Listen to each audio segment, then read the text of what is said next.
Every student looks up to the student council president, Suzune Inukami, and her vice president, Kazuki Ryusen. Everyone also thought they would make a perfect couple and wondered if they were dating. They were always the center of attention.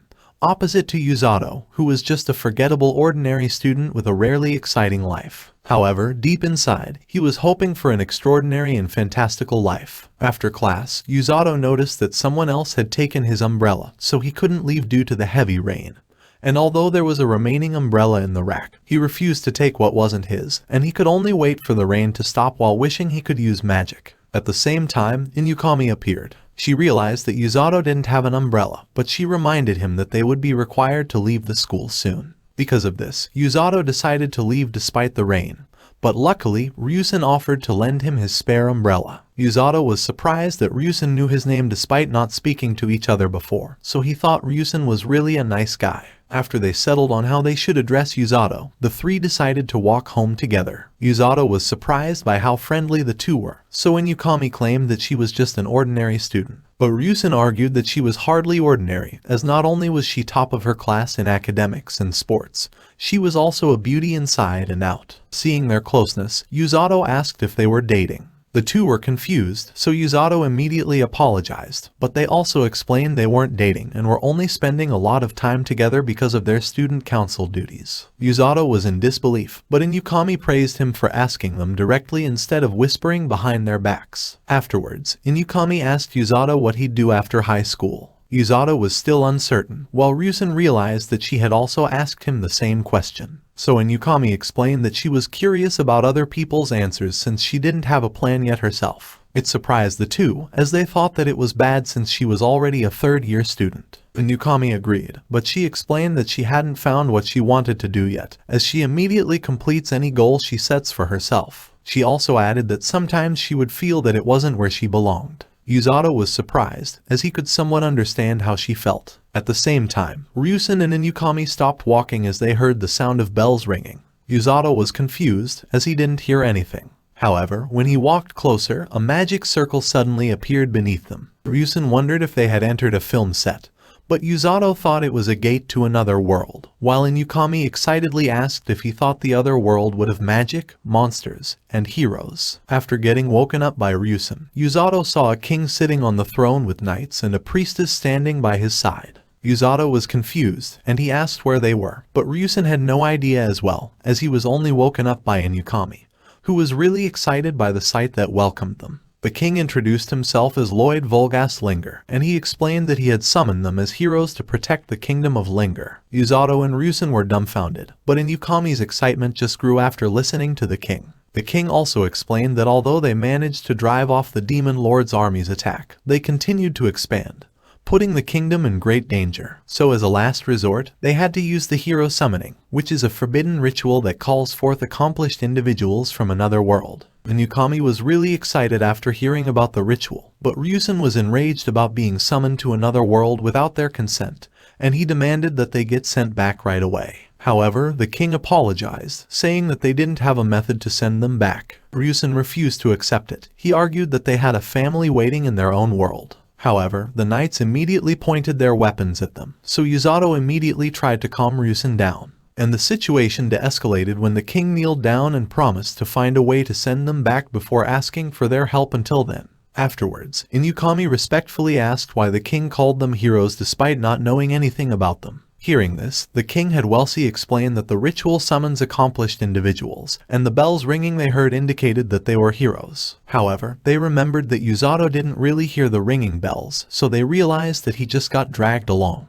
Afterwards, the trio followed Welsi to get their magical abilities measured using a crystal ball. Ryusen was surprised that Usato wasn't upset about getting caught up in the summoning, so he explained that getting angry won't help and he'd rather find something to do. Ryusen thought he was amazing, but Usato thought Inukami, who was excited about their situation, was even more amazing. Ryusen agreed, and he thought he should be positive like her. At the same time, Inukami started using the crystal ball, which indicated that she has an affinity for thunder magic and that she has ample mana as well. Inukami got excited again after hearing this. Ryusen used the crystal ball next. It determined that he has an affinity for light magic, so Welsi rejoiced. But Ryusen had no idea about it, and he thought it was just for blinding enemies. Then Yukami explained that he could launch laser beams or create a sword made of light. Usato refutes that Ryusen would still not understand it, and Yukami thought he had a sharp tongue, but she teases him that she doesn't mind it, so her perfect image in Usato's mind has shattered. Welsi explained that light magic was unparalleled against the demons,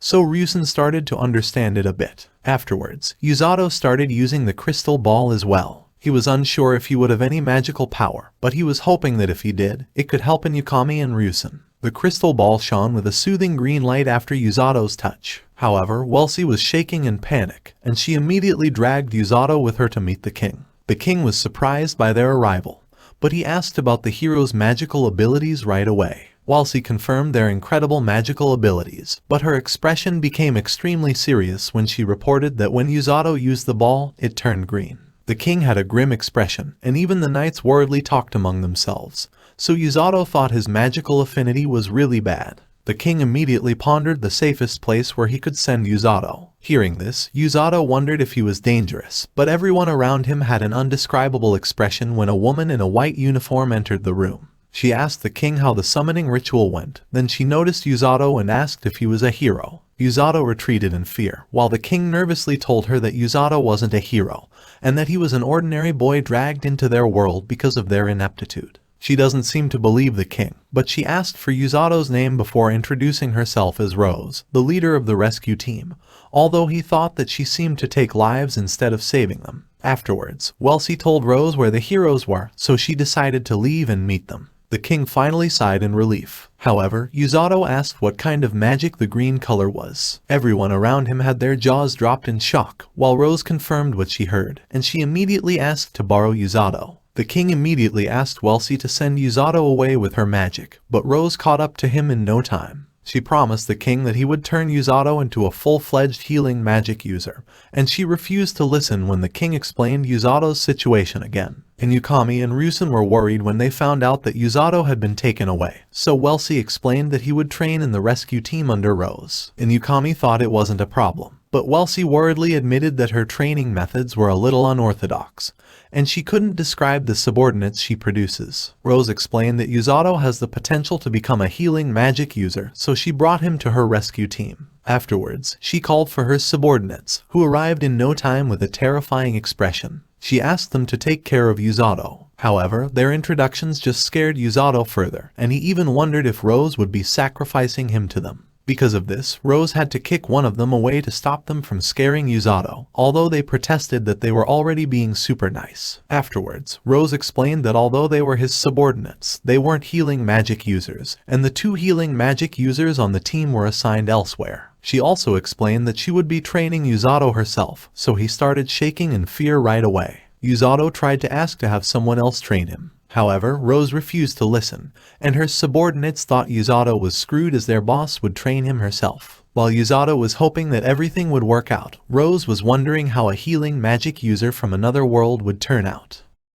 Usato was hoping that everything was just a dream, but he couldn't deny the reality anymore after seeing Tong snoring on another bed. At the same time, Alec called him, saying that he had some guests. Ryusen and Yukami felt relieved that he was safe, so he apologized for making them worried. He wanted to say that he was alive for now, but he remembered that his hellish training was about to start, and he wasn't certain it would be the same the next day. The two got worried, but seeing Usato's determination to go through the training and be of some use, they also felt the urge to do their best. Usato was certain that Ryusen was going through a lot because of their situation as heroes. He was also worried about Yukami, but he realized she was fine, seeing her as bright as ever. He was determined to get strong enough to support them someday, but he shook in fear when Rose started talking to him. She told him that since they weren't in prison, he was free to talk to his friends anytime, except when he's in training. She also gave him a journal where he could write his daily training regimen and his feelings. Then she left, saying that his training would start after breakfast. On the first day of his training, Rose taught him how to sense his mana, and since he could read their language because of translation magic, she had him read the book about their world. She explained that since their kingdom was basically neighbors with the demon territory, they would be attacked first. Then she asked him to study the basic information about nations, races, and demons. On day 2, Rose made him run a lot. It was totally different from the magic training he expected.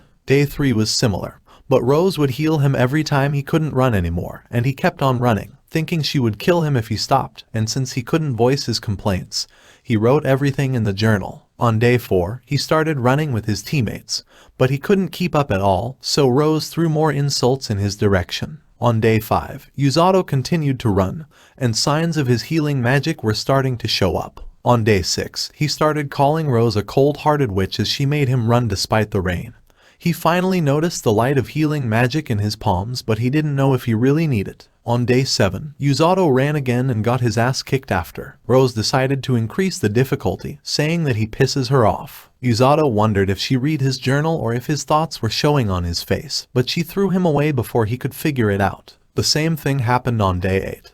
But on day 9, he started using his healing magic to deal with the injuries and pain from her beating. He was impressed with its effects, and he realized that he really needed it. On day 10, he could already run without getting tired because of his healing magic, but he was concerned if running alone was enough to make him of help to Inukami and Ryusen. He couldn't voice it out to Rose, but she suddenly gave him an additional 30 laps. Because of this, he wanted to finish his training and gave her a beating. On day 11, push-ups were added to his training regimen. Rose explained that the physical training was meant to help him run as quickly as possible from the enemy. Usato was confused, but she added that it would also allow him to save his allies, and the faster he could run, the faster he could save them. Usato realized that he didn't get scolded much this time, but it scared him instead. On day 12, Usato ran until the afternoon and did push-ups at night, and he thought his body felt lighter. On day 13, Rose made him wear weights, as she also noticed the changes he felt. On day 14, Usato got into a fight with Tong when he ate his lunch, and Rose watched as they chased each other around.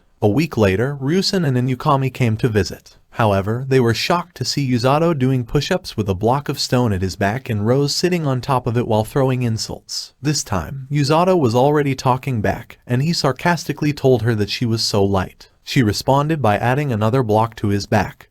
But Usato used his healing magic and refused to yield, so Rose told him that he was starting to be her kind of man and she planned to bring him somewhere. Although they could hardly recognize Usato, Inukami was drooling, seeing his well-toned arms. The Knight Commander, Siglis, was angered by the way Rose was training Usato. He thought she was destroying a young man with a bright future. However, Rose argued that she has her own way of doing things, and she declared that Usato would be her right-hand man, so he needs to be capable. They were surprised, even Usato. Rose explained that she likes how he never gives up and that he's been surviving his training, so Usato realized that his plan had backfired. Rose and Siglis gave Usato some time to catch up with the heroes, although they seemed to just want to argue with no one around. Usato was surprised that Siglis was actually the commander and the strongest knight of the kingdom, and he thought it was amazing that Ryusen and Inukami were actually learning swordsmanship from him. Afterwards, she asked for the identity of the girl accompanying them, and when she introduced herself as Celia Volgastlinger,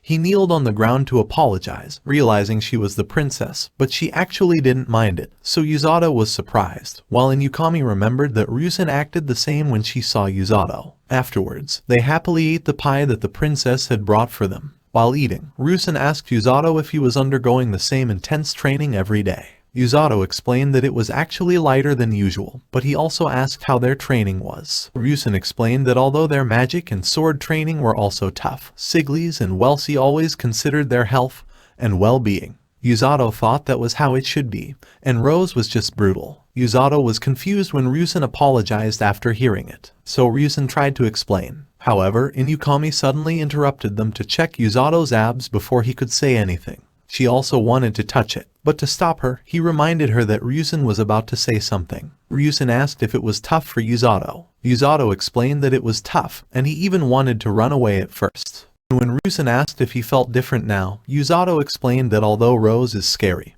he didn't want to run away anymore, and he even started to enjoy his training. Inukami thought he was amazing, as he had already found where he belonged, but Usato explained that he was just stubborn. And while Inukami and Ryusen were fulfilling their roles as heroes in the future, he also wanted to do what he could. Hearing this, Inukami pretended to be a normal girl and asked him to come to her aid if she got into trouble. But Usato claimed that he doesn't see her as a normal girl anymore, and even the princess agreed. At the same time, Tong came to bring Usato's lunch, but Usato didn't like his tone, and he still remembered that he had eaten his lunch previously, so the two started fighting. The princess didn't know what to do while watching them, but Ryusen realized that it was usual for Usato, and Inukami also agreed. Seeing Usato's situation, Ryusen felt restless and decided to return to the castle to train, while Inukami thought there was a reason why the three of them were summoned, and she wanted to give it her best. Usato was glad that he got to meet his friends, although he freaked out because of Inukami's behavior. However, he realized that she was actually right about the changes in his body and the improvement in his physical abilities, but he still doubted if it was enough if he wanted to save lives on the battlefield. The next morning, Rose threw a bag at Usato while saying that they were going out. His teammates were used to this already, and they seemed to look at Usato with pity. Seeing Rose, the guard immediately ran in fear to open the gate for her. Usato wondered what was actually outside and where they were going, but Rose just told him to shut up and continue following her. The two arrived at a cliff, where Rose showed Usato the forest known as the Darkness of Linger because of the number of monsters residing in it. Afterwards, she asked Usato not to come back until he hunted down a grand grizzly. Usato knew how powerful the monster was. He thought it was impossible for him as he didn't train to fight. He even doubted that he could beat a blue grizzly which was significantly weaker. But Rose told him that he should be capable of hunting it down easily now, and she threw him into the forest when he started complaining.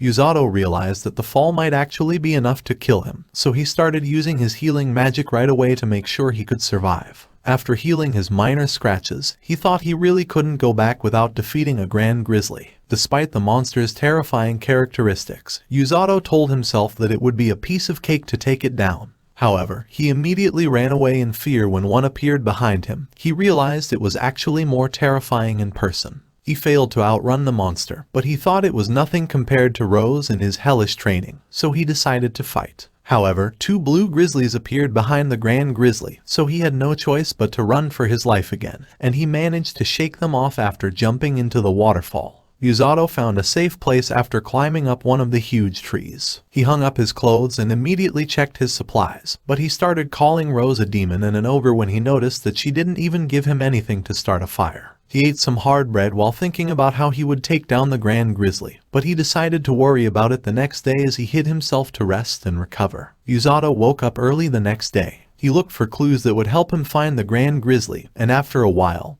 he found the bear's scratch marks on a tree. At the same time, he heard some rustling from the bushes, so he put his guard up, but luckily it was just an injured black rabbit. After healing the rabbit, Usato continued looking for the grand grizzly. However, the rabbit kept on following him. The rabbit seemed to know the bear's location, and Usato thought it wanted to guide him there. After following the rabbit for a while, Usato found the bears sleeping peacefully outside their cave. He decided to observe the bears first, so he realized that they were a family. Afterwards, Usato took some water from the river. He was worried about drinking it, but he didn't have a choice. He was surprised to see the black rabbit back, but he brought it with him to observe the bears. He also started thinking that the blue grizzlies were really adorable. Usato was starting to like how he was living. However, the next day, he experienced severe stomach pain because of the water he was drinking. Usato tried his best to deal with the pain with his healing magic, and he was glad to see the black rabbit coming back. After he recovered, the black rabbit guided him to where he could get some drinking water. However, while he was thanking the rabbit, he noticed it seemed to be afraid of something.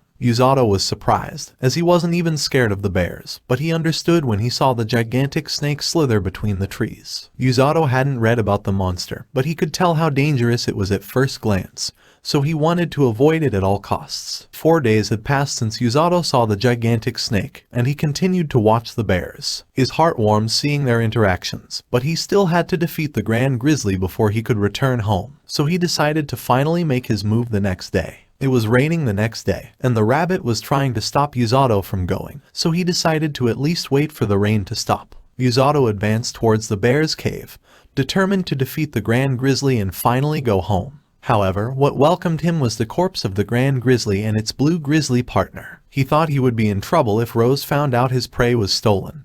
He was certain that the gigantic snake was responsible for the bear's death, and they were even killed for fun. The blue grizzly cub appeared from underneath the rubbles. He was in tears seeing his dead parents, and his roar of sorrow echoed throughout the forest. Usato hated what he was seeing. He was annoyed that his prey was stolen, but he also vowed to seek revenge for the blue grizzly cub.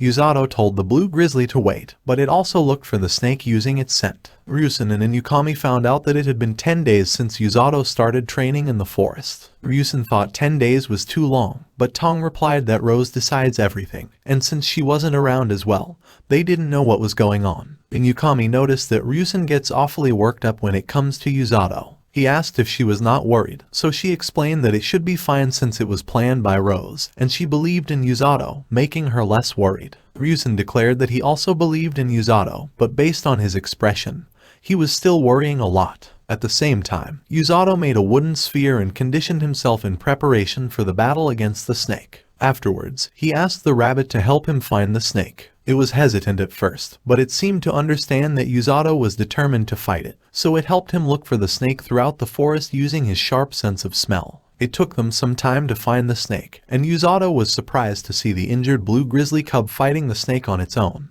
Usato was terrified, as he could tell how dangerous the snake was, but he thought nothing was more frightening than Rose, so he didn't back down. Both the cub and the snake were confused when Usato suddenly came charging, so he managed to get close to the snake's head. He barely dodged the snake's bite, but he used this chance to pierce its eye, and although he was thrown away after getting hit by its tail, he got back up in an instant after healing himself. Usato focused on attacking the right side of the monster where it was blinded, but the monster was actually prepared for it, so Usato couldn't dodge its bite. However, he refused to give up. He didn't let go of his knife, and he used it to stab the snake while his hand was stuck in its mouth. The snake was forced to let him go because of this, but its venom started to take effect, so Usato was still at a disadvantage. Luckily, Usato knew how to deal with it, as he learned how to heal himself from the inside out after suffering stomach pain from the dirty water. After recovering, Usato charges towards the snake, which was prepared to attack Usato with its tail.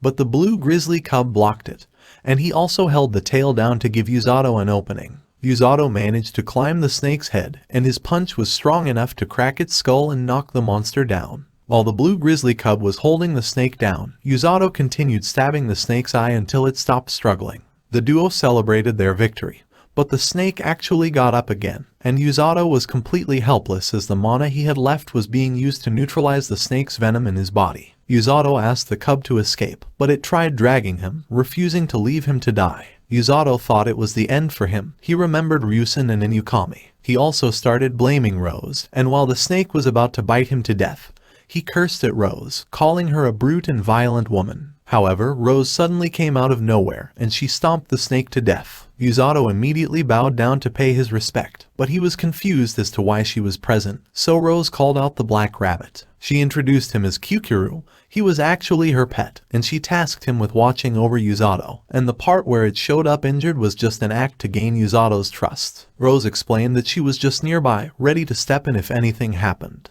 However, she was unaware that the snake, which was created by the Demon Lord's army, would hide in the forest after barely escaping against Signes. She was also surprised that it managed to kill the Grand Grizzly, as a full unit of elite troops wasn't even enough to take them down. Hearing this, Usato thought that Rose was a monster or a witch for asking him to take down the monster on his own. Rose admitted that she didn't really expect him to win, and the goal was for him to gain some battle experience.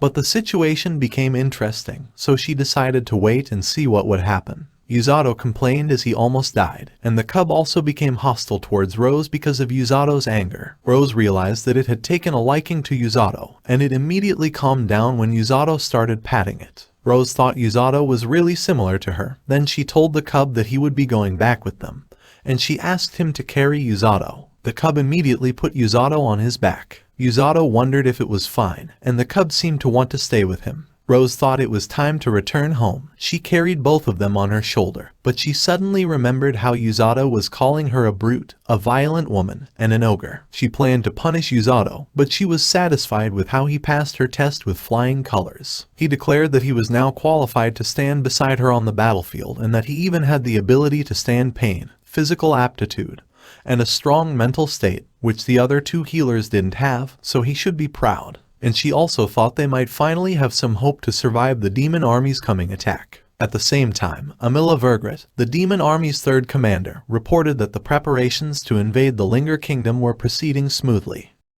Usato was surprised when Rose told him that he would be in the vanguard with her to heal the wounded in the war against the demon army. Usato had doubts that he could do it, but he also asked about the roles of Tong and the others, as well as the two other healers. Rose explained that they had different roles, and since Usato still doubts his ability, she asked him to use the little time left to steal himself. The demon army had finished preparing their troops, ready to advance at any time. The demon lord asked Amila to lead the army, but he reminded her that although he was expecting her utmost effort, she didn't need to fight to death. Amila promised to do her best, so the demon lord thought she was too serious. Hyreluk, the demon doctor, teased Amila when he saw her still nervous after her meeting with the demon lord. Amila wasn't pleased with his behavior, so she ignored him and left. However, Hyreluk told her that his work was going smoothly, and he offered to show her their newest demon-made monster prototype. It was the same gigantic snake that Usato had faced, and Hyreluk called it Baljanak. Amila recalled that the previous version went missing after running away wounded against Signes. However, Hyreluk declared that the current one was much stronger, and Amila hoped it was true, as she knew that there would be more people who were more troublesome compared to Signes. Hyreluk asked if it was the kidnappers. Amila affirmed and explained that although they don't fight, they are in the middle of the battlefield and would carry the injured to the rear. She also added that their leader was a top-notch fighter who would be all over the front lines, healing people on the spot. She also knew that Rose held a deep grudge against her master, and she wanted to face Rose herself. Hyreluk reminded Amila that she was the commander this time, so she couldn't go into the battle herself. Because of this, Amila decided to send the immortal mage of darkness, the Black Knight, instead. Meanwhile, Usato woke up Blurin to give him some random fruit from the cafeteria for breakfast, and he thought Blurin was a glutton when he snatched the fruit he was eating. Kyukuru was also present, and he acted cute to get some fruit. Usato still hasn't forgotten how Kyukuru tricked him, and he refused to get fooled again. However, he still couldn't endure his cuteness in the end. Seeing Kyukuru eating happily, Blurin asked for more food. At the same time, Rose arrived. She was dumbfounded by Usato's cute interactions with Blurin, but she explained that the Majesty had given them permission to keep Blurin as a property of the rescue team. However, she told Blurin that he had to earn his keep to stay, so Blurin hid himself while shivering from fear, and even Usato was worried about what she'd ask Blurin to do. Usato was confused when Rose asked him to carry Blurin while running. She explained that it was a simulation of how he would carry and rescue injured soldiers during the battle. Usato thought it would be simple, as long as he could manage his mana. However, Rose ordered him to run faster, as the soldier wouldn't make it with his current pace. At the same time, Tong and Mill ambushed him, simulating how the demon army would try to kill him. Although he managed to escape, they reminded him to stay focused. After an hour, Gommel popped up from the ground to strike him, while Alec threw some stinky water to slow him down. Usato started to feel fatigued after 4 hours, and he barely dodged Kururu, who suddenly showed up in his path while he was distracted. Usato couldn't continue for long after this. He lied on the ground completely exhausted. Rose explained that he ran out of strength faster, as humans feel exhaustion from nervousness, fear, and impatience, especially on the battlefield. She also added that he had to get used to it so he could acquire mental fortitude and decisiveness. Then she asked him to run around the castle town while carrying Blurin, which surprised Usato. The townsfolk was worried after seeing a blue grizzly in the middle of the town. However, they suddenly stopped paying attention, so Usato was confused. At the same time, Blurin woke up after smelling something, and he asked Usato to bring him where it was coming from. It was the fruit he had for breakfast. Usato was curious what fruit it was, so the old lady explained that it was Paffles, which is the kingdom's specialty. Usato also asked why everyone was so calm despite him carrying a monster on his back. The old lady explained they were already used to seeing the scary-looking men from the rescue team, so they were hardly fazed by anything now. Usato thanked the old lady, and he promised to buy some fruit next time, but the old lady gave him one as a treat, and Blurin happily ate it before Usato continued running. Afterwards, a Tyrianthrope girl named Amako asked the old lady if Usato was part of the rescue team. The old lady affirmed and asked if there was something to the matter, but Amako said it was nothing as she watched Usato disappear into the distance. Usato decided to give Ryusen and Inukami a visit next, and while he was wondering if Blurin would be allowed to enter the castle, someone called to Usato, although Usato only noticed him when he fell while running after him. After apologizing, Orga introduced himself, saying that he wanted to say hello to Usato as his senior. Orga was amazed when he found out that Usato was actually summoned together with the heroes, although Usato had almost forgotten about it as he was so busy with his training. Orga was amazed, as he and his sister couldn't keep up with Rose's training, and instead they ran a clinic to use their healing magic for the citizens. However, Usato was confused as Orga almost passed out, unable to heal himself. Orga explained that he and his sister weren't good at healing themselves, although they were better at healing other people, so they are still part of the rescue team and tend to the wounded in times of need.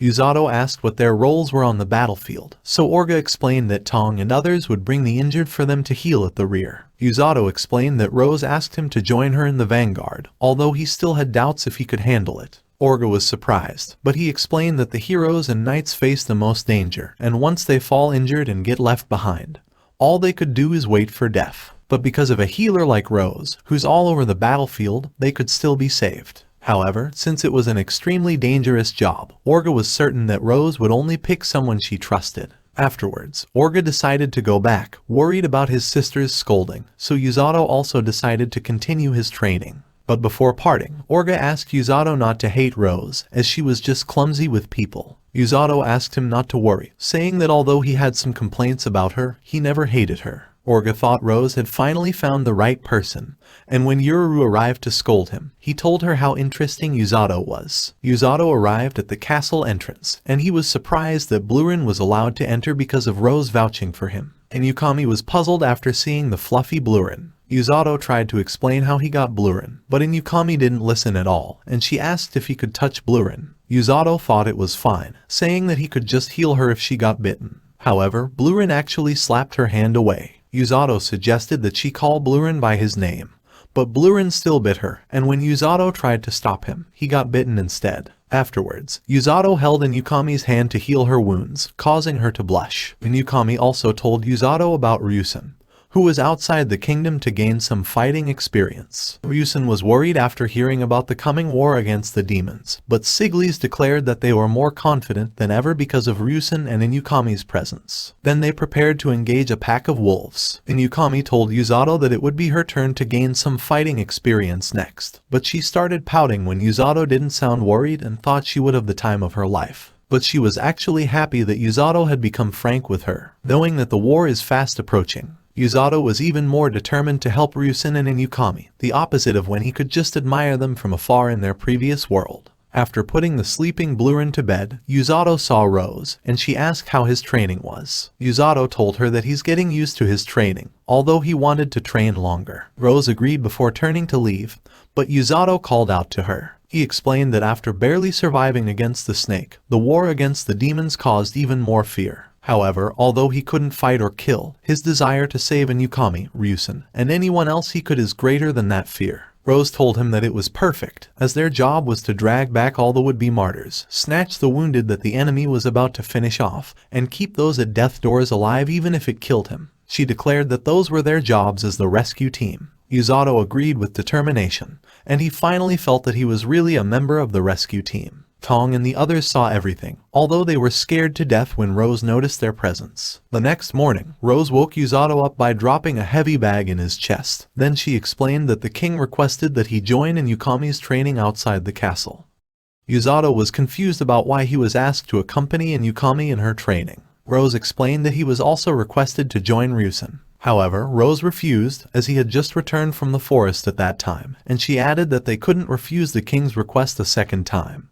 But she told Usato to just take it easy during Yukami's training. And Yukami was glad that Usato would join in her training while bringing Blurin. She asked if he was trying to help them get closer, but Usato denied it, so she complained about his indifference. Afterwards, she introduced Usato to Eruku, the knight, and Korin, the mage of the party. While they were greeting each other, Rose reminded Yukami not to overestimate healing magic, as it couldn't do anything if they died. Yukami nodded, but Rose was also confident in Yukami's abilities, knowing that Siglis had trained her. Then she told Usato she didn't have any advice for him. Usato was surprised, but he thought it was better than receiving her insults. While watching Rose leave, Yukami thought that she was really powerful. Meanwhile, Ryusen was practicing his swordsmanship. Princess Celia was upset. She thought he was overdoing it, as he had just returned from his training. However, Ryusen declared that he was fine. She blushed when she realized she got too close to Ryusen, but she reminded him to take care of himself. Yukami told Usato how Ryusen came back completely exhausted from his training, She added that Ryusen had slain monsters in the darkness of Linger to gain combat experience, and it was also their destination.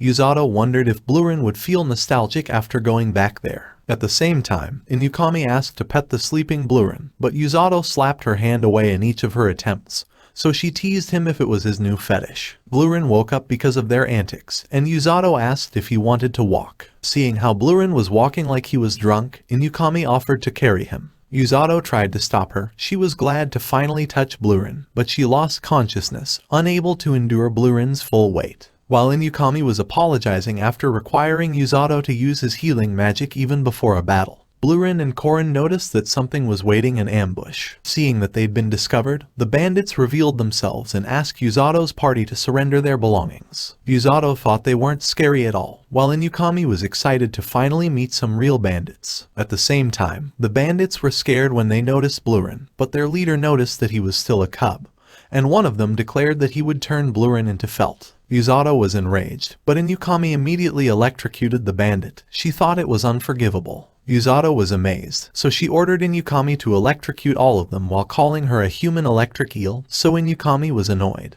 However, Eruku was dealing with the bandit leader when a herd of fall boars suddenly came charging. Blurin protected Usato. However, he had to protect Inukami, and they were sent flying after getting hit. Usato continuously used his healing magic to keep Inukami and himself safe, but they were thrown to the river after going through the forest. Usato realized that it was where he escaped from Blurin's family. He remembered that there was a waterfall ahead, so he immediately warned Inukami. Usato woke up to Inukami, trying to carry him away, declaring that she would protect him and repay her debt. Inukami got embarrassed when she realized that Usato was awake, also complaining that he had woken up too fast, so Usato explained that he was just resting after pulling her out of the water. Inukami apologized while Usato was healing her injuries. Usato was just glad that they were safe, explained that their current location was where Rose had him train. Usato immediately checked their equipment, and when he was disappointed that they didn't have any food, Inukami asked why they weren't trying to leave the place as fast as they could.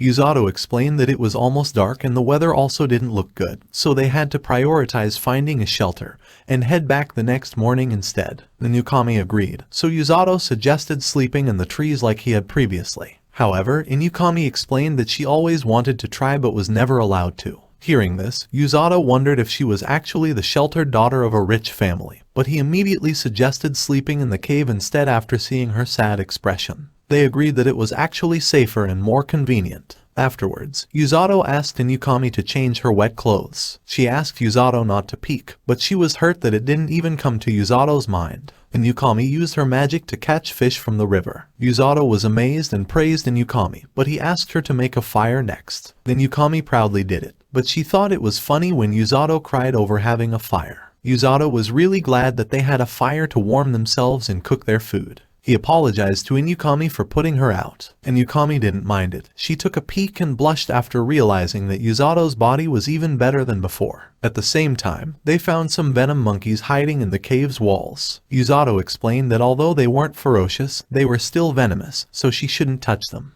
However, Inukami couldn't resist their cuteness, and she got bitten while trying to touch one of them, so Usato had to heal her immediately when she lost consciousness. At the same time, Ryusen was informed that Usato and Inukami were missing. The king was uncertain if he should tell him about it, but Celia convinced him to be completely honest. However, Ryusen wanted to immediately travel to Darkness of Linger alone because of his concern for his friends.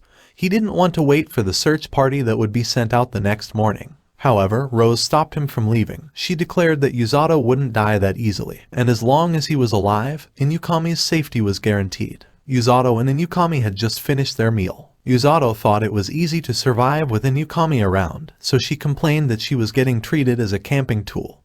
But Usato was just really grateful, so she let it slide. Usato noticed that Inukami was already sleepy, so he offered to stand guard and let her sleep first. However, she wanted to let Usato rest first, as he had been using his healing magic, so she was worried that it tired him out. Before Usato could sleep, Inukami asked how he felt about being summoned in their current world. Usato thought it was a difficult question, as he wanted to go back but also wanted to stay in their current world. Meanwhile, Inukami declared that she didn't want to go back, and she urged Usato to ask why. However, he could already guess that she liked their current world over the previous one. And Yukami explained that she always wanted to free herself from all the shackles, and she finally got the freedom she wanted. Usato thought it was fine to feel this way, as he had always wanted to change his mundane life. He thought they were similar in a way. Usato explained that at first, he just didn't want to get in their way. However, after being part of the rescue team, he steeled his resolve to protect Inukami, Ryusen, and the people of the kingdom. Inukami also declared that he wanted to protect the kingdom and its people. They thought the kingdom was already a place to which they belonged, so they wanted to do everything to protect it. Inukami thought that Usato had become so dependable, while Usato thought Inukami had become human as she had been an untouchable flower in their previous world. Inukami was glad to hear it. She declared that she preferred a closer relationship compared to just being admired. Usato felt shy after hearing this, and he immediately pretended to be asleep, while Inukami was just glad she got to talk to Usato. The next morning, Usato and Inukami traveled back through the forests. They were on guard, so they immediately heard some rustling from afar. But it was just Blurin, and he immediately pounced and hugged Usato. At the same time, Eriku also showed up, but he was worn out after following Blurin's tracks when he ran off after noticing Usato's scent. Blurin also noticed the scent of his parents. Inukami was confused, so Usato explained that it was where Blurin used to leave before losing his parents to a gigantic snake. However, Blurin had already decided to stay by Usato's side, and he even wanted to lead them back to the kingdom, to the place where they belong. The king was glad that both Usato and Inukami were safe. He also apologized for putting the two in a difficult situation. However, the king was confused as Usato slipped and told them that he was used to it, so he was nervous while looking at Rose's reaction, and he pretended that he often explores forests in his previous world. Afterwards, the king asked how his training with the rescue team went. Usato didn't know how to answer, so he stared at Rose before saying that things were going extremely well. The king was glad to hear it, while Rose's smirk made him feel like his mind was being trained by her as well. Inukami's training was rescheduled, so both her and Usato were dismissed. However, Usato was worried as both Rose and Siglis were asked to stay behind, and he also noticed the minister's grave expression. At the same time, Ryusen and Princess Celia arrived. Both were still worried about their safety, and Celia even added that Ryusen almost stormed out of the castle to look for them. Inukami thought Ryusen was reckless, so Usato wanted to spill how she was bitten by a venomous monkey, but Inukami tried her best to stop him. Usato was surprised when he found out from Ryusen that Rose trusted him, but he thought she just knew that their situation was nothing compared to his training.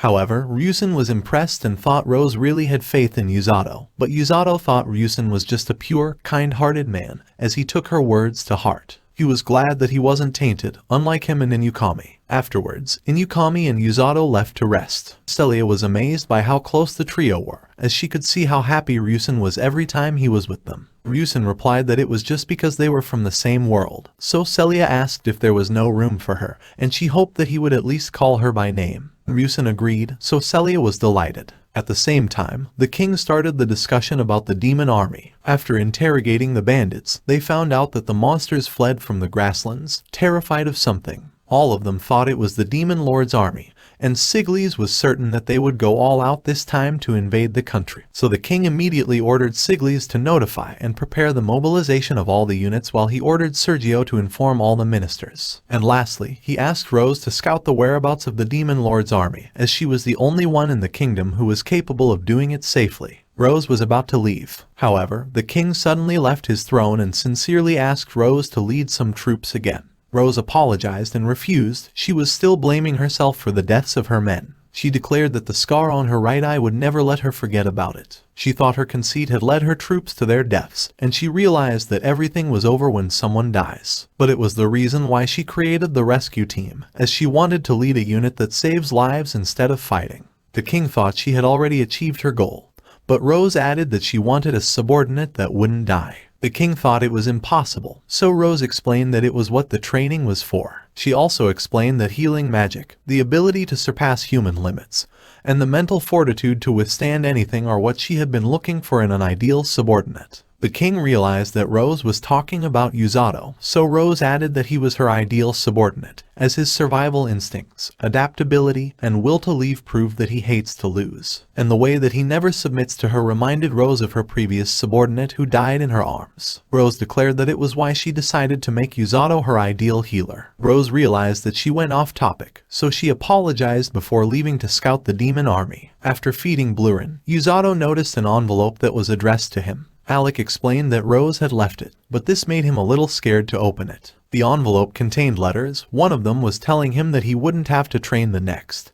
and instead Rose asked him to deliver the other letters to a specific address. Afterwards, Usato asked Alec where Rose was, but he had no idea as she only told him she wouldn't be needing dinner before leaving. Meanwhile, Amila was overseeing the construction of the bridge that the demon army would use for their invasion. The Black Knight was also behind her, watching and complaining about Amila's enthusiasm. Amila scolded her for her lack of respect for her superior, but Black Knight didn't seem to care as she just walked away. Hyreluk was also around, so Amila's mood got even worse, thinking that he was just there to laugh at her. Hyreluk explained that he was just checking on things, so Amila explained that the bridge's construction would finish in a few hours, and they could finally start the invasion of the Linger Kingdom. At the same time, their subordinates reported that someone was present on the other side of the cliff. Amila thought it didn't matter, as they would finish the construction before the kingdom could prepare their troops. However, a log suddenly hit the bridge, destroying everything they had built. Hyreluk realized that it was thrown from the other side of the cliff, and Amila screamed in rage after seeing Rose. Although Rose was just planning to scout things out, she didn't mind delaying the invasion for a few more days. The next day, Usato followed the map given by Rose. He noticed that everyone's attention was on him, but he realized that they were actually more surprised that he was just walking around normally. Usato passed by the old lady who had given Blurin some fruits previously. She was surprised that Blurin wasn't with Usato, but she offered the fruit he liked, and Usato promised to buy some on his way back. At the same time, the lycanthrope girl seemed to be observing Usato. Usato finally arrived at the location indicated on Rose's map, where Orga's sister welcomed him. Yururu knew Usato, as Orga had already told her about him, although she failed to get his name right. Usato asked where his older brother was, so Yururu explained that he was examining a patient, and she offered to let Usato watch. Usato worriedly asked why they were sneaking, so Yururu explained that it was easy for Orga to lose concentration. Usato was amazed after seeing Orga's rich and fluid mana. He thought it was completely different from his. The kid completely recovered because of Orga's healing magic, but he was confused as people he didn't know were watching. And Orga was surprised to see Usato. Orga thanked Usato for delivering Rose's letter, while Yururu asked about Tong and the others, so Usato told her that they are as frightening as ever. Usato was curious why she stopped training under Rose. Yururu explained that, aside from failing to keep up and being better at healing others, being worried about her brother was the biggest reason. She also added that she felt bad about it, as Rose was really enthusiastic about training them. However, they also started to fear Rose, who was fanatical at times when the rescue team was just being built. Usato got curious after hearing this, but Yururu added that she seemed happy lately, so Usato thought it was because he had become her new sandbag. At the same time, someone arrived asking for help for his friends who had been injured in an accident. Orga asked Usato to come with them, and he also asked him to treat one of the patients. Usato was nervous, as he had only healed minor injuries before. However, Orga calmed Usato down, saying that he had the power to heal the person in front of him as long as he believed that he could do it. Because of this, Usato remembered how Rose trusted him completely during Inukami's training. Usato thanked Orga before completely healing the man's injured leg. Orga praised and thanked Usato. However, Usato wasn't confident that he did it right. But Yururu reminded him that the injured man was even surprised when the pain completely disappeared after Usato's healing. Afterwards, Orga suggested that Usato come to his clinic every time he's free, as it was pretty hard for them to handle everything alone. Usato happily agreed before leaving. Yururu praised her brother for being cool when he advised Usato. Orga laughed, but he got serious afterwards, and he explained that Rose's letter was a notice for them to prepare for the coming war against the demon army. Orga was worried, as both Yururu and Usato didn't have combat experience, but he believed that Rose must have prepared Usato for it. While trying the fruits he bought for Blurin, the little lycanthrope girl approached Usato, talking about a future that only Usato could see or change. Usato was confused, but he suddenly saw countless fallen soldiers before seeing the lifeless Inukami and Ryusen, who had fallen at the hands of the Black Knight. The lycanthrope girl declared that it was a favor that he would have to return in the future. Usato was still confused by what he saw, but he immediately ran after the lycanthrope girl to ask about it. But the girl was already hiding and watching Usato from afar, thinking that he was her only hope. Usato couldn't find the girl even after asking the guard, so he didn't have any idea where he could find her. At the same time, Rose arrived and asked what he was fussing about. Thomas left, as he was afraid of Rose, while Usato said that he could understand him, but Rose grabbed his face, pissed with his reaction, and she only let him go after he asked where she had been. Rose explained that she had been scouting the Demon Lord's army, and she also mentioned how she had destroyed the bridge they were building to buy themselves some time. Usato asked her if she knew what scouting meant with an annoying expression, so Rose immediately grabbed his face again. Rose actually knows about the lycanthrope girl, as she was impressed with how she managed to escape to the kingdom while avoiding the bandits and kidnappers. Usato got curious, so Rose explained that beaskins were considered valuable prey because of their beauty and special magic affinities. Usato asked if it included the ability to show the future. Rose had heard of beastkins known as oracles of time who have these abilities, but she added that they are rare and well protected inside the beastkin territory. Rose got curious why Usato was asking, so he pretended that he had read about them in a book, although Rose noticed that he was hiding something. Afterwards, they parted ways, as Rose still had to report to the king. The king apologized to Rose as she had to do something so dangerous, but he was also thankful that she delayed the invasion. However, they were certain that the invasion would still start in a few days, so the king decided that he would publicize it the next day. The king asked Sergio to make the preparations, while he asked Siglis to notify Inukami and Ryusen right away. Ryusen was curious why they had been summoned, but Inukami was positive that it was about the invasion. Afterwards, they ran into Princess Celia. Inukami noticed the awkwardness between Celia and Ryusen, so she asked if something had happened, but she ignored it when Ryusen said that it was nothing. Then they entered the king's chamber. Usato couldn't sleep because of the future he had seen. He remembered that the girl mentioned he was the only one who could change it, but he doesn't believe that he was capable of doing so. At the same time, Usato noticed the light orbs floating outside his window. He thought it was some ghost, but he saw Ryusen waiting outside. Ryusen apologized for disturbing Usato so late in the evening.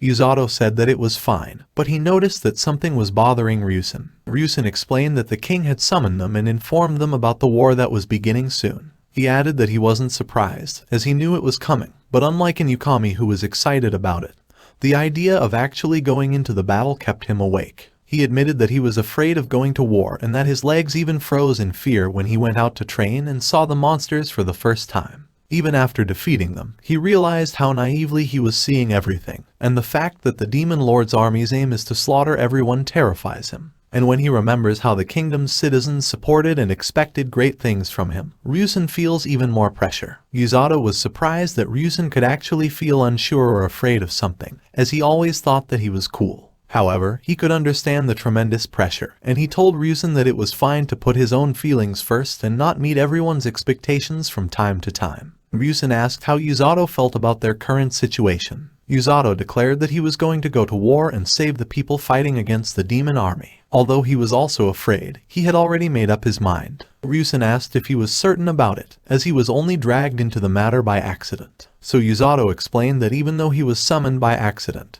he was accepted by everyone in the kingdom, so he wanted to save these people. And these include Ryusen, and regardless of whether he fought as a hero or not, he would still be his friend. Ryusen finally decided after hearing everything. Although he wasn't confident in himself as a hero, he declared that he would fight to protect his friends, including both Usato and Inukami. He thought he couldn't cower in fear, and instead he had to move forward, face his fear head-on, similar to Usato. Usato asked if he was certain about it, so Ryusen declared that he would be fine with both Usato and Inukami by his side. Afterwards, they vowed to protect the kingdom together. Usato realized they said something cringeworthy, but Ryusen thanked him, and he thought Usato was really cool. Usato wanted to go to sleep and forget about the embarrassing stuff he said, but Inukami showed up to tease him about the bromance she witnessed. She admitted that she followed Ryusen out of worry, but she realized that she didn't have to worry anymore as Ryusen had made up his mind. However, Usato admitted that he still didn't want Ryusen to fight. Inukami asked if he also didn't want her to fight. Usato affirmed, but he explained that it was a different matter as she had decided to stay in their current world. Inukami thought he was right, and she decided to go back after saying good night. The king announced the demon army's coming invasion, and he declared that they would intercept them in the grasslands. Although he knew that the demon army would be stronger compared to 2 years ago, he was confident that they could win a second time, as not only do they have the heroes and the fearless army, they also have the rescue team to heal their wounded, who were tremendous during the battle 2 years ago. The king declared that victory would be theirs, followed by the army's war cry, showing their determination to win. Ryusen came to visit Princess Celia, who was surprised when her servant informed her about it. Ryusen apologized for the sudden visit, but Celia was glad to see him, although she couldn't hide her worry seeing that he had made up his mind to join the war, so she could only pray for his victory. Ryusen declared that he would protect the kingdom, and he finally called her just by name while bidding farewell. Celia blushed upon hearing this, but she also asked him to return safely. Meanwhile, Orga and Yuru had arrived at the rescue team's house. Yuru was really excited after seeing the cute Blurin, and she immediately asked to pet him. But like usual, Blurin slapped her hand away. Yuru was surprised, but she refused to give up, so Blurin had to slap her hand away a few more times. Hyukuru also showed up, so she thought he was there to make her feel better, but he sat on Blurin's head, so she couldn't pet him as well. Meanwhile, Orga fell while carrying their luggage, so Usato immediately helped him. They watched Yuru continuously try to pet Blurin, and Usato thought she was always spirited. However, Orga knew how nervous she was as it was her first battle, similar to Usato. At the same time, Tong called for Usato, saying that Rose wants him in her room. Usato was confused, as he had never been in her room before, and he was even afraid that she was planning to torture him. But Tong also had no idea, so he just asked him to go. Usato asked Rose why she had called for him. Rose asked if he still remembered his role in the battle, so Usato explained that he would join her in the vanguard to heal the wounded. However, Rose explained that they would not go out right away. She also reminded Usato to be careful and observe whether a soldier really needs his healing or if he would end up getting in the soldier's way instead. Usato understood what she meant, so Rose finally gave him the rescue team's official uniform, which was meant to stand out on the battlefield. Usato stared in silence, so Rose had to order him to try it. Usato excitedly wore it. They agreed that it looked good on him, but Rose suddenly grabbed his collar. She reminded Usato that healers weren't immortal and everything was over when he died, so the worst thing he could do on the battlefield was not value his life. Usato thought he already knew this. He also said that he didn't want to die, so Rose flicked his forehead. He told Usato that a true rescue team member also protects their lives, and she declared that if he tried to sacrifice himself, she would kill him before the enemy got him. Hearing this, Usato declared that he would protect everyone, including himself, and Rose was glad to see his determination. Usato remembered the visions he saw, but he didn't care whether it was the future or not, as he was determined not to let Inukami and Ryusen die. Yuru couldn't believe how far the camp was from the kingdom, so Tong reminded her that it was necessary to avoid fighting the demons close to the kingdom. Meanwhile, Usato asked Rose what the demons were like. Rose explained that they were demi-humans with twisted horns, and their mana and physical strength were superior compared to humans. She also added that even normal demon soldiers were superior, not just the officers. And then she asked Usato if he was scared. Usato declared that he was fine since he knew someone even scarier. Rose was annoyed, but she added that she didn't expect that someone accidentally dragged during the hero summoning would turn into a monster. So Usato reminded her that her hellish training was the reason behind it, and he also admitted that he only wanted to get one over her at first. Usato thought he would receive a beating, but Rose actually fell silent as she remembered her fallen subordinates. 5 years earlier, Rose joined the meeting about the first sighting of the demon army inside the kingdom's territory. The king ordered everyone to be vigilant, but he also reminded them to avoid any conflict. After the meeting, Siglis asked Rose's opinion about the matter. Rose explained that she had no idea, but she guessed that they were planning for an invasion. Siglis agreed that it was a possibility.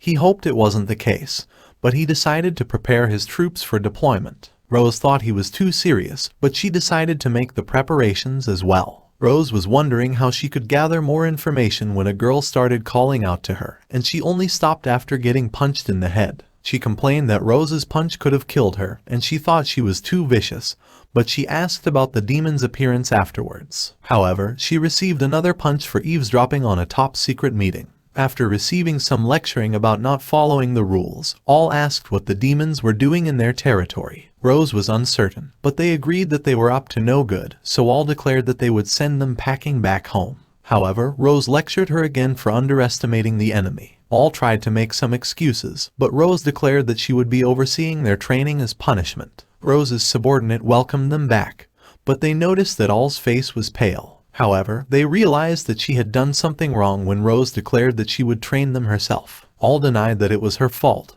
and she explained that it was because they were looking lax.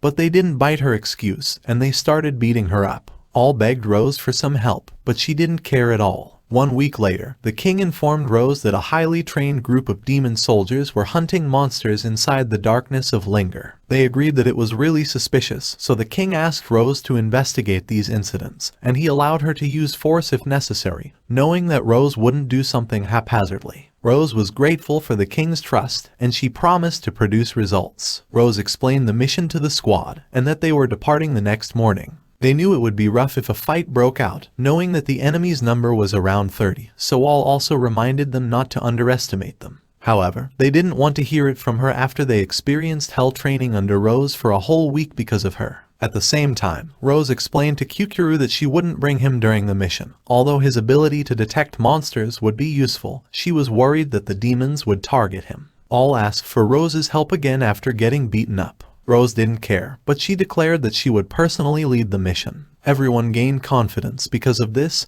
They thought they could go all out and not worry about injuries because of her healing magic. They declared that they would beat up the demons. The next morning, the squad explored the darkness of Linger but failed to find any traces of the demons. However, All explained that they would explore the west side of the forest the next day, as she felt like something was going on there. Although they knew that the west side was more dangerous, no one objected. This surprises All, but everyone left when it was time to decide who would watch the fire. Seeing this, Rose volunteered to watch first and told All to also rest up. However, Rose noticed that All couldn't sleep and offered to knock her unconscious. All was terrified, but she sat in front of Rose and asked why she had picked her as the deputy commander. She thought there was nothing special about her, and she was average compared to everyone in the squad. Rose asked All if she thought she was unfit for the job, so All explained that she was basically an errand runner, as Rose had pretty much trained the squad to be the best, and what was left was the paperwork. Rose replied that someone had to do it, and she thought All was doing fine as she hadn't messed up and there were no complaints. All thought it was because she was desperately doing her best. Hearing this, Rose declared that she would also hand over the commander title in the future, as she was already a battalion commander. All refused, thinking that she would just get beaten to a pulp by her comrades. Afterwards, All recalled how she used to refuse to take orders and only follow what she thought was right. Rose also remembers this, as All was famous for being a strong knight who refused to follow her superiors. All also recalled when she tried refusing to follow Rose. She remembered how violence and common sense were useless against Rose's overwhelming strength, as she would get smacked if she refused to follow or be beaten unconscious if she tried to fight back.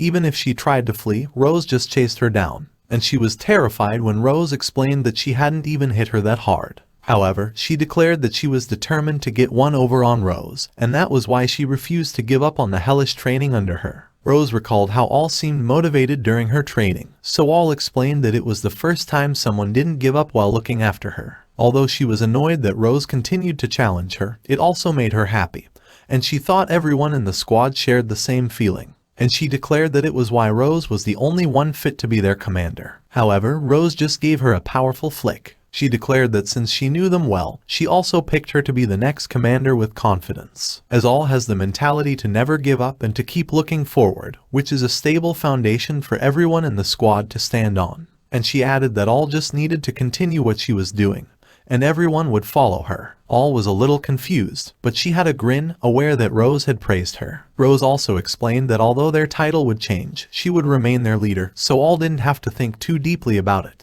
Afterwards, they decided to change shifts, and Rose scolded the whole squad for not resting. All blushed when she realized that they had heard everything, and she turned completely red when they declared that they didn't dislike her as their deputy commander. The next day, they climbed the mountains to the west of the darkness of Linger. They immediately found the fresh blood of fallen monsters, which proved that the demon army was really hunting the monsters. They couldn't understand the reason behind it, but All knew it wasn't as simple as hunting for fun. Rose ordered them to get in formation, and they immediately found the demons putting the monsters they caught in cages. However, Nero, the demon army commander, also noticed that they were around. Rose revealed herself and asked Nero their motives for catching the monsters, but as expected, he refused to reveal their plans. Rose declared that she would let the matter slide if they quietly went home. Nero could tell how powerful Rose was, but he declared that he wouldn't let her or her squad get out alive. Rose put all on command, aware that she would need to focus on fighting Nero. Nero used wind armor to protect himself and attack simultaneously, but he was surprised that Rose could keep up with his speed.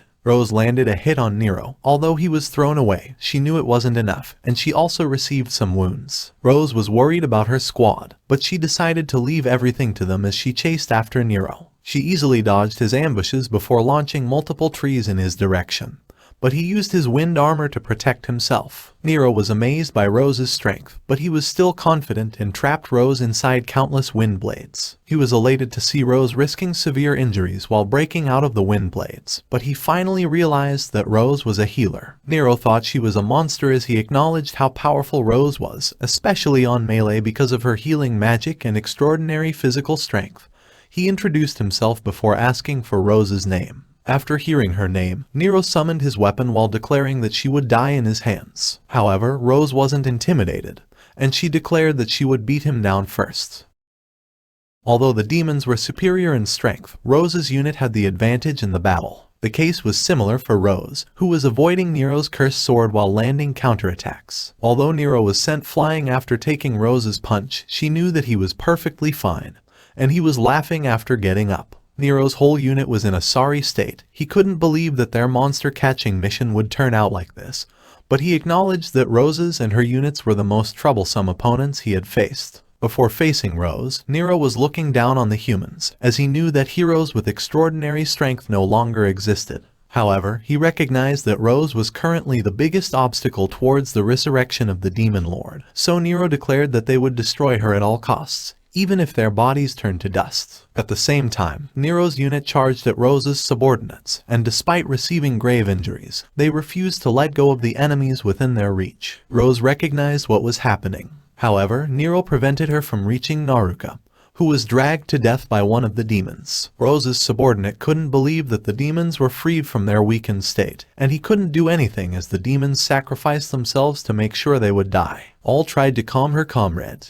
However, they were helpless against the demons, who were throwing their lives in exchange for theirs. Rose realized that she wouldn't be able to save them, while Nero regretted that he had to sacrifice his subordinates' lives, and he admitted that he was a real fiend. However, unlike Rose, who had lost her composure, he was completely calm, so he gained the upper hand and wounded Rose's right eye. Rose thought her wound wouldn't be a problem, but her healing magic didn't work, as Nero explained that the temporary curse would prevent any healing or recovery magic from mending it. Rose's subordinates continued to suffer, but Nero wouldn't let Rose get to them, as it became even easier for him to suppress Rose after she lost her right eye. Nero didn't waste any time, as he tried to finish Rose right away. However, all jumped in front of her to receive his attack. Rose stared at the injured all before seeing the corpses of the rest of her subordinates. She remembered how confident they were when they heard that she would personally lead them on their mission. She knew how much they trusted that she would protect them and that none of them would die under her watch. She blamed herself for being so weak that all even had to sacrifice herself for her sake. At the same time, Nero declared that he would never forget his and Rose's subordinates' deaths as he tried to finish off Rose. However, Rose's caught his sword, and he started beating him down while declaring that someone who would sacrifice his own subordinates wouldn't know anything about them. Rose smashed Nero to the ground before throwing him in the air, and when he was sent flying from her punch, she threw his sword after him, which pierced his shoulder, pinning him in a tree. Rose was hell-bent on killing Nero, but her physical condition wasn't any better, as it was even difficult for her to take another step. At the same time, Amila appeared to help Nero. Nero was upset that she didn't stay back like he ordered, but Amila didn't want to leave him to die. Rose was confused. She couldn't understand how someone who would sacrifice his own subordinates would have someone who wanted to save him, and she saw all on Amila, so she couldn't hurt her and stop her from leaving. She could only punch the ground in frustration, but she immediately crawled towards All when she heard her voice. Rose tried to heal All, but not only was her wound too deep, but the curse was also preventing her healing magic from taking effect. All had already accepted her death. She declared that she and the rest of their comrades didn't have any regrets, and that they were happy they fought alongside Rose. Then she pleaded for Rose to stay the way she was, as the person they admired. Rose declared that she wouldn't die, but she could only scream in rage as All joined the rest of her fallen unit. Rose reported everything to the king, including the Demon Lord's coming resurrection, and the likely invasion of their kingdom. She also added that it was probably the reason why Nero was leading the demons to hunt monsters. Afterwards, she requested that the king remove her as a battalion commander and revoke her knighthood. The king could only agree as Rose declared that she no longer had the right to call herself a knight. While on her way back to her unit's headquarters, Rose ran into Josh's parents. She immediately apologized for his death, but they actually thanked her for bringing back their son.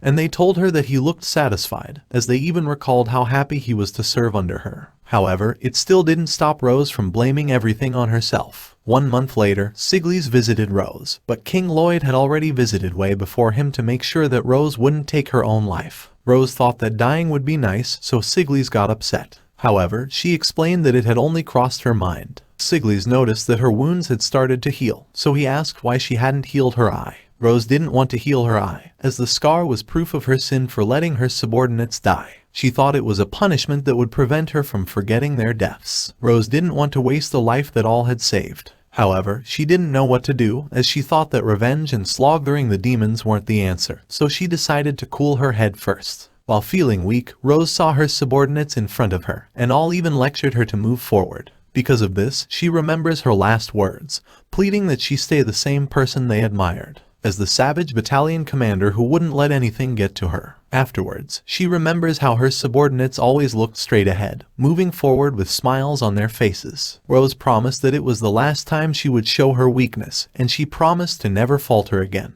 After thinking about the coming battle, she knew that it would produce countless casualties on their side, so Rose decided to create a force that would save lives. She thought she needed at least 5 people, 2 healers and another person like her, who could roam the battlefield as a healer but also capable of taking out other threats, and she thought they would be able to fight alongside her without dying. Rose declared that she was glad to find Usato, but Usato had a surprised expression, not expecting to hear it from Rose. Rose explained how precious Usato's existence was, as not every healer could get as competent as him just by training.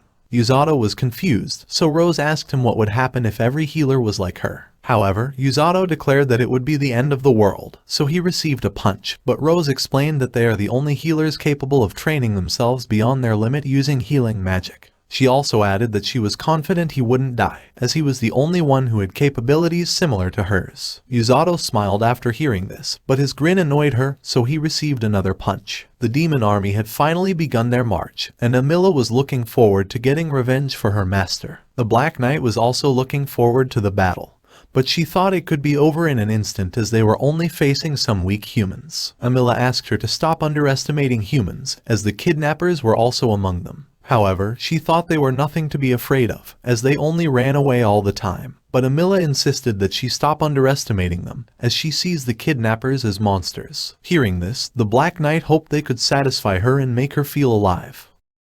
The kingdom's army had set up camp at the edge of the plains, and while the rescue squad was sleeping peacefully, Usato woke up early in anticipation of the coming battle. While outside, he was approached by an Yukami, who was surprised to see him wearing the same uniform as Rose. However, she immediately asked for Usato's opinion on her armor, as she was proud of how pretty and functional it was. Usato was amazed at how excited she was, but he was surprised that she liked these things more than the cutesy stuff. And Yukami disagreed. She declared that she used to raise cacti back in their world to soothe her heart, but Usato was not really sure if that was cutesy. Hearing this, Inukami declared that he should soothe her heart instead. Usato refused, but she thought he was just hiding his embarrassment, and she was determined to reveal his cute side even if she had to use force. Usato cried out for help, calling for Ryusen's name, and he actually appeared and held back Inukami. Inukami complained, but she had no choice but to follow, as Siglis was summoning her. She declared that she would have Usato soothe her heart later on,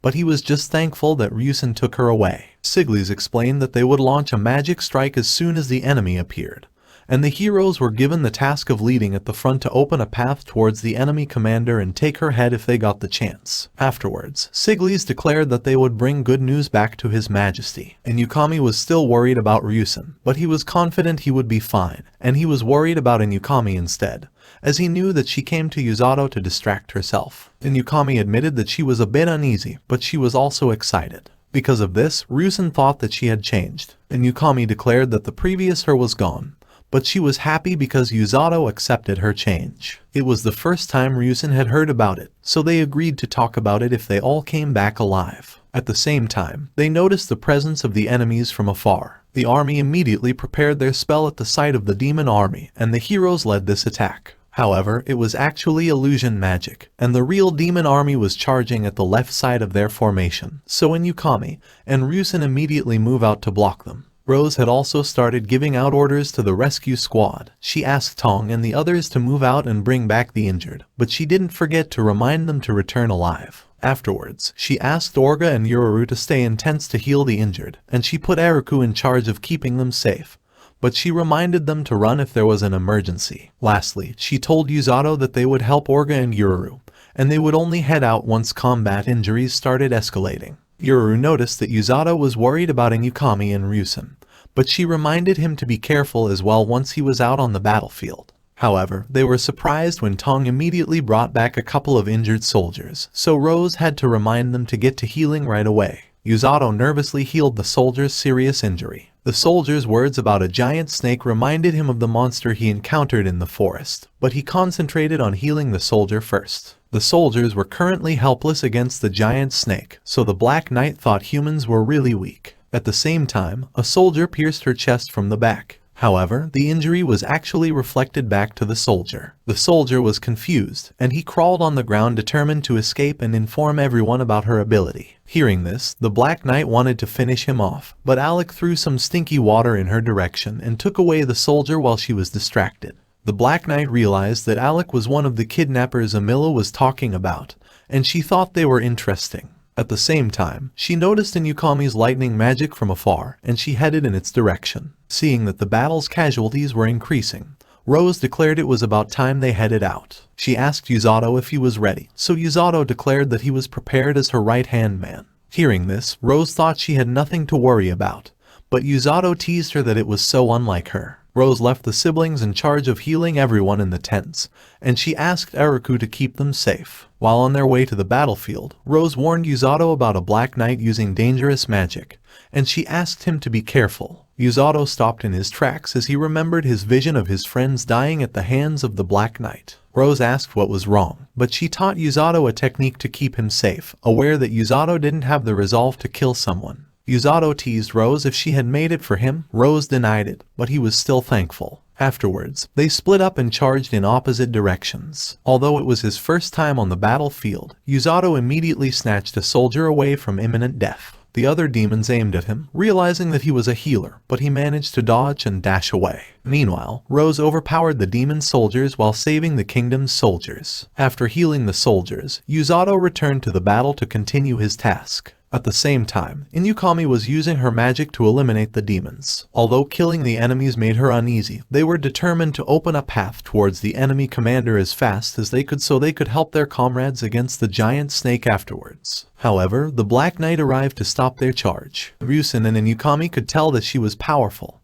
but it was different for normal soldiers, so they charged at her despite Inuyukami's warning. Surprisingly, the Black Knight just stood and let them pierce her armor with their weapons. The duo was surprised, and Inuyukami wondered if the Black Knight didn't feel pain. But she transformed her armor to push the soldiers back before reflecting the injuries she was supposed to receive. Ryusen attacked the Black Knight with his light magic out of rage, but Inuyukami tried to stop him. Ryusen was confused, so Inuyukami explained that the injuries the Black Knight received would be reflected back to the attacker. However, Ryusen's attack grazed the Black Knight's shoulder, so he suffered from the same injury. The Black Knight thought Inuyukami was smart, as she figured out her ability right away, but she declared that she would be taking their lives. While running on the battlefield, Usato saw visions of his friend's death again. He suffered from an extreme headache that couldn't be healed by his magic because of this, so he was an easy target for the demon soldiers. But luckily, the first soldier he saved arrived to save him. Usato immediately asked where the heroes were, so the soldier explained that they would be at the very front of the battle. Usato thanked the soldier before running towards the front lines, but he could only hope that he could make it in time. The demon and kingdom soldiers engaged each other, so Inuyukami and Ryusen were left to fight the Black Knight alone. Inuyukami immediately thought of a plan. Ryusen thought it was dangerous, but they had confidence that Usato would arrive to heal them if anything happened. They charged simultaneously, and Inuyukami used her magic to obstruct the Black Knight's vision. They managed to land some hits on her, and they wondered if she couldn't reflect the injuries she suffered from attacks she couldn't see. But the injuries were still reflected. However, Inukami noticed the remaining injury on the Black Knight's back. Because of this, she decided that they give it another try, and Ryusen agreed. Inukami used her magic to boost her speed, while Ryusen blinded the Black Knight with his magic, so Inukami managed to pierce her chest from the back. Because of this, she concluded that the Black Knight couldn't reflect attacks she couldn't sense, and since she was now unable to speak, Inukami signaled for Ryusen to finish her off. However, the Black Knight was actually faking her injury. She pierced Ryusen's stomach with her sword before reflecting the injuries she was supposed to suffer from Inukami's attack back to her. Afterwards, she revealed that she could reflect on the damages she received at will, and it doesn't matter if she didn't sense the attack or if she uttered the word reflect. Then she declared that no one in the world could hurt her, so Inukami could only look at the injured Ryusen with despair before apologizing to Usato, who was still looking for them throughout the battlefield. The Black Knight was disappointed after beating the heroes so easily, while Inukami could only apologize to Usato in her mind, thinking that it was the end for her and Ryusen. Inukami remembered the moments before they were transported to another world. Ryusen was amazed at how the teachers held high expectations and respect for Inukami, but she didn't really look happy after hearing it. She also recalled the moment she met Usato. After getting summoned to their new world, Inukami was just glad to have a chance to start over, but she noticed how different Usato was, as he did everything he could to prepare himself. She thought he was dazzling, but she was surprised that he completely accepted her real self, and it made her happy. She thought everything would be alright as long as Usato and Ryusen were by her side. The morale of the kingdom's soldiers plummeted after seeing the hero's defeat, while the demons cheered for the Black Knight's victory. The Black Knight declared it was time to end the battle. But Usato dashed past all the soldiers to arrive behind the Black Knight, and his punch was powerful enough to send the Black Knight flying. However, he thought he was late as he saw Inukami and Ryusen on the ground with a pool of their own blood. But he realized he made it in time after seeing that Ryusen was barely holding on to his life. Inukami regained consciousness. She was in tears, glad to see Usato again. However, they were interrupted by the Black Knight, who was in tears from pain because of Usato's punch. She couldn't understand what happened, but she regenerated her armor and charged at the trio. Usato decided to escape, as he was still healing Ryusen. The demons wanted to chase after them, but the determined soldiers refused to let anyone pass. Usato was almost done healing Ryusen, while the fully healed Inukami wanted to explain the Black Knight's ability. However, she was interrupted as Usato had to dodge the sword coming in their direction. Usato was annoyed, as he couldn't focus on healing everyone. But Inukami explained that the Black Knight's armor actually has the ability to reflect attacks back to the attacker. Usato thought that was cheating, but Inukami emphasized that his punch actually worked. The Black Knight was confused that Usato's attack managed to hurt her, but she was determined to pay him back. Usato didn't want to fight, but he couldn't focus on healing with the Black Knight chasing after him, so he realized he didn't have a choice, and he asked Inukami to stay back before charging at the Black Knight. The Black Knight morphed her armor as she tried to impale Usato. However, Usato easily blocked her attacks, and he noticed that she was surprised that none of his attacks were reflected back at him. So he used this chance to close the distance and land another powerful punch in her face. The Black Knight was enraged, and she morphed her armor to attack Usato again. Inukami was amazed to watch Usato while Ryusen regained consciousness and asked if Usato had saved them, seeing that his wounds were gone. Inukami confirmed this, and she added that Usato was currently fighting the Black Knight. The Black Knight had finally landed a hit at Usato. However, Usato easily healed himself, and the Black Knight's armor melted because of his healing magic. Ryusen was confused to see Usato coated in healing magic while attacking the Black Knight, as his attacks would also heal the injuries he's supposed to cause. However, after seeing the Black Knight sent flying by another attack from Usato, Inukami realized that it was her weakness, as the injuries she was supposed to reflect don't exist because Usato's attacks also have a healing effect. And all that's left is the pain caused by Usato's punches. Inukami thought it was messed up and that it was the wrong way to use healing magic, but she was excited to see Usato overwhelm the Black Knight. The Black Knight was enraged, and Usato was pushed back by her magic. However, Usato declared that he would finish the battle with his next attack. He was determined to stop the Black Knight from hurting any of his comrades. Usato's healing punch collided with the Black Knight's sword. It was a stalemate at first, but Usato increased the intensity of his magic, melting the Black Knight's sword and allowing him to land the decisive blow that was noticeable throughout the battlefield. Usato continued releasing his healing magic as it completely melted the unconscious Black Knight's armor. Usato called his finishing blow a healing punch, and both Inukami and Ryusen rejoiced to see him victorious. Afterwards, Usato focused on healing the knights. They thanked Usato, but Usato stated that it was his job as a part of the rescue squad. However, the knight was more thankful that Usato defeated the Black Knight, as it caused the demons to lose their will. Inukami agreed, certain that the Black Knight would cause even more casualties without him. Inukami was still amazed by Usato's performance, but she didn't forget to tease him about his healing punch as she asked about it. Usato explained that Rose had taught him this move, and it was just a normal punch coated in healing magic. She knew Usato didn't have the resolve to kill, so he made this move to let him unleash his strength without causing injuries to his target. However, the pain and impact still remain. Usato was amazed and proud of this move, but Inukami only thought that he was already corrupted by Rose, which Usato firmly denied. Afterwards, Inukami thanked Usato for saving their lives, but Usato declared that she didn't have to thank him as she was his precious senior and Ryusen was his dear friend. Inukami was touched after hearing it.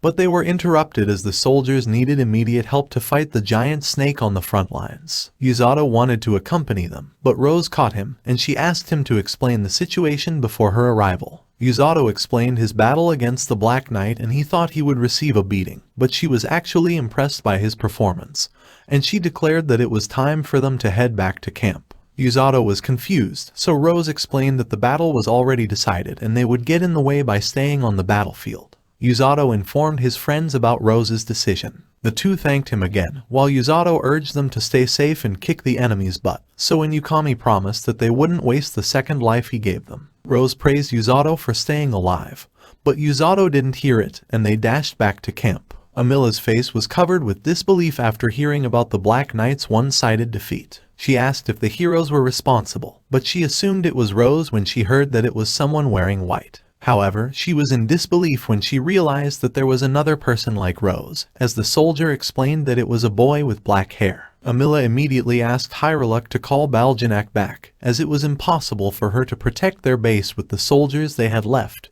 considering that Siglis hadn't even joined the battle. Hyruluk used his magic to see through Baljanak's vision. However, he was shocked to see that the heroes were already prepared to face Baljanak. Usato continued healing the soldiers after returning to the camp, and he couldn't catch a break as Tong brought another soldier. However, everyone stopped in tracks and stared at the explosion caused by the hero's magic, which was enough to finish off the giant snake, and the soldiers could finally rejoice after witnessing their victory. Rose informed Usato that the battle was over as the demons started to fall back, but she thought he was stupid when he asked if they would give chase, as their priority was to keep the casualties down and prepare for the next battle. He was sad to hear that there would be another battle, but he had to set it aside as Gerd asked for his help to heal another soldier. Rose decided to do it herself. Afterwards, she stated that they had won the battle thanks to Usato saving the heroes in time, but Usato thought that she would have saved them instead. Regardless, however, Rose declared that they would have died if not for him, and they could have lost the battle if not for him. Then she praised Usato for doing a good job as a member of the rescue team. Usato remembered the moments from his arrival in the Linger Kingdom, meeting Rose and the rescue squad, all the hardships in his training, and recent events during the battle. He started to tear up, and Rose thought he was still a kid, so he reminded her that he was still 17 and that the battle, the demons, and the deaths he witnessed terrified him. However, he declared that he was glad he had met Rose and that he was of help to everyone. Rose recalled that her previous squad said the same thing, but now they were all just a part of her memory while Usato was still with her, so she praised him for coming back alive. Usato was glad, but he lost consciousness after running out of mana and stamina. Usato complained to Blurin about how Rose smacked him in the middle of the awarding ceremony, but it didn't make him less happy after receiving his first award. Afterwards, he noticed that Blurin had gained weight, although Blurin denied it. At the same time, Gommel informed him that he was being summoned to the castle, and he also asked him to be careful while going through the town, which confused Usato. However, he realized what he meant when the citizens flocked around him and gave him some gifts as a gesture of gratitude for his contribution during the war. Eriku was not surprised by what Usato went through in the town, as he himself was grateful to Usato for saving his comrades. However, he was surprised that Usato also thanked him and his comrades for protecting the rescue team. But he was brimming with determination when Usato asked him to protect them again in the future. Thomas joined their conversation, voicing his confidence in Eriku's prowess, so Eriku got a little embarrassed. The king apologized for abruptly summoning Usato, but he had Sigley's explain that although the Black Knight answered most of their questions as she didn't seem that loyal to the Demon Lord's army, they needed his help as the Black Knight demanded to meet him before giving them the most vital information, which was the demon officer's magic system and powers. This left Usato confused, but he agreed to help. Then Yukami accompanied Usato to the prison, declaring that she would protect him, but she offered to be his meat shield instead when Usato reminded her that the Black Knight had already defeated her. Usato wondered how he ended up winning, so Sigley's explained that his healing magic completely cancelled out the Black Knight's dark magic. However, his healing magic was also cancelled out, so he realized that the Black Knight also suffered injuries, and since she refused to receive any medical attention, she was still in a pretty bad state as each of Usato's punches was actually strong enough to shatter a boulder. The Black Knight admitted this, but she seemed pleased to experience pain for the first time, so Yukami concluded that she was a hardcore masochist. Afterwards, Usato asked the Black Knight why she wanted to meet him. The Black Knight stated that she wanted to see the face of the guy who messed her up so badly. Usato looked concerned, and he asked for Sigley's permission to enter her cell, determined to help her. The Black Knight tried to refuse his help, but she was helpless against Usato, and she started to feel warmth and ease after receiving his healing magic. Then Yukami was concerned as the Black Knight held his hand, but Usato thought it was fine, and the Black Knight removed her armor while in tears as she asked to hold his hand for a little longer. Usato didn't refuse after seeing the Black Knight's expression. The next day, Rose told Usato that she would personally train him again in preparation for the Demon Lord's army's next attack. Usato thought the training would be for leveling up his healing magic, but Rose stated that it was currently out of his reach. And then she started warming up as she explained that she would punch Usato and he had to dodge. Usato started retreating, thinking that he would explode to death, so Rose explained that he couldn't rely on healing magic too much as there were cursed weapons that caused injuries that healing magic couldn't heal, so it was necessary that he learn to dodge, and she promised to punch him lightly. However, Usato still complained, so Rose threw him into the air before punching him, which was strong enough to knock him unconscious. After regaining consciousness, Usato hoped everything was just a bad dream. But Rose was beside him, looking forward to beating him up even further. Usato's training was already on its third day, and he started complaining to the Black Knight about how Rose would punch him harder if he got close to dodging. However, the Black Knight couldn't understand why he showed up out of nowhere and started complaining. So Usato explained that he was curious how she was doing and that he didn't have training for the day as Rose had something to do. He also asked what she would do from now on, but the Black Knight didn't know it herself. Afterwards, she wanted to ask Usato something, but she seemed to be embarrassed as she put her helmet back and asked Usato to leave. After leaving the dungeon, Usato was recalling his battle with the Black Knight when he noticed Ryusen manipulating his magic while training. After greeting Celia, he felt envious as he saw how concerned she was with Ryusen compared to Rose, who's just happily beating him up. At the same time, Ryusen finally noticed his presence. They started talking about how Yukami had told them that Usato had made the Black Knight cry and triggered her flag. Usato felt his headache hearing this, and he asked Celia not to take Yukami's words seriously. Afterwards, she explained that her father's trust in Usato continues to grow, as not only was he a big reason for their victory, but the Black Knight had also given them valuable information because of him. Usato was as humble as ever, but Ryusen slipped, mentioning that he would have died if not for him, and he panicked, thinking that Celia understood what he was supposed to say. And like he thought, Celia asked him to talk about it in detail right after Usato had left. Usato wondered what would happen with the Black Knight, as she had already given them enough information. He hoped she wouldn't get executed. Meanwhile, the Black Knight was wondering why Usato continued to visit her when she noticed that someone was coming. She thought it was Usato, but it was actually Rose, and she immediately realized that she was the captain Usato was talking about because they wore the same uniform. She asked why Rose had come, so Rose explained that King Lloyd had given her two options. The first was to stay inside the cell, but before she explained the second option, Rose opened the cell, which caused the Black Knight to have some cold sweat. But she complained when Rose stated that the other option was to be under her wing and be an upright demon. Rose smacked her head to stop her complaints. Then she explained that the king hated killing prisoners of war, even for a troublesome person like her, while Rose knew that killing her would just outrage the demons. So Rose used a collar that sealed the Black Knight's mana as she decided that turning her into an upright demon would be the best choice. The Black Knight complained, but she lost consciousness after receiving Rose's flick. Meanwhile, Usato was running with Blurin to help him slim down. However, he was thrown away after taking a kick from Rose, who was annoyed that he was training despite her asking him to rest. Usato complained, but he was shocked that Rose had brought the Black Knight with her. Rose explained that her magic was sealed and that she would be reforming her as an errand runner for the rescue team. She was looking forward to training the Black Knight personally, thinking that it would be fun, so Usato could only offer condolences to the Black Knight, who had finally woke up. Later in the evening, Rose asked how the Black Knight was, so Usato explained that although she had some complaints, she calmed down after taking a bath and immediately fell asleep. Afterwards, he asked why she had summoned him, so Rose explained that the king decided to form an alliance with the other countries to stand against the Demon Lord's army, and he wanted to send the heroes and Usato as their representatives with a missive. Usato couldn't understand why he was included, so Rose explained that she and the king believed that Usato could successfully complete this crucial mission, and she asked him to use the remaining time to get himself ready. The next day, the ladies were happy after exchanging greetings with Usato in the town market, while the shop owners apologized for causing a commotion the previous time they met Usato. Seeing this, Usato was reminded of the citizens' kindness, and he was determined to deliver the missives to protect them. Afterwards, he ran into a newcomer, who was thinking that it was fate that they had met in the market. Usato didn't think so, and he immediately rushed to the little fox girl after seeing her on one of the stalls. Usato raised her up, but she wasn't surprised at all, and she stated that it was time for him to pay her back as she asked Usato to save her mother.